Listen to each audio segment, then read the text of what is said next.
गंमत सांगतो. मी जिथे पुण्यात राहतो तिथे थोडा इको कमी, तिथे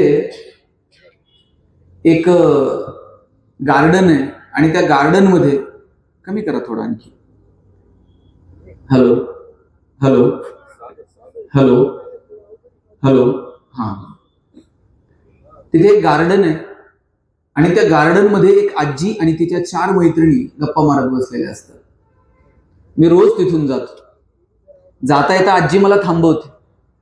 एक दिवशी आजीनं मला थांबवलं आणि विचारलं, गणेश तू ते कपड्याचं दुकान सुरू केलंय, चांगलं चाललंय ना? ताई, माझं कोणतंच कपड्याचं दुकान नाही. मी काय करायला पाहिजे होतं? मी थांबायला पाहिजे होतं आणि आजीला म्हणायला होतं, आजी तुझा काहीतरी गैरसमज होतोय, माझं काय कपड्या बिपड्याचं दुकान नाहीये. पण आपल्याला सवय हो मध्ये हो मिसळायचा, वेळ मारून न्यायची आणि पुढे निघायचं.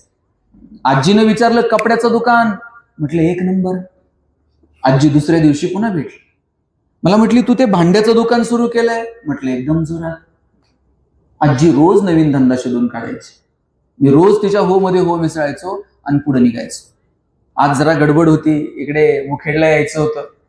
माझ्याबरोबर 4 मित्र होते, आजी बरोबर 4 मैत्रिणी होत्या. आजीनं पुन्हा थांबवलं.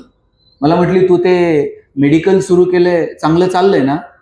मी म्हटलं हा, छान चाललंय. माझे मित्र म्हटले कसलं मेडिकल आणि कधी सुरू केलं? मी म्हटलं अरे कशाचं मेडिकल आणि कशाचं काय? आजीला कदाचित स्मृतीभ्रंश आहे म्हणून आजी विसरते.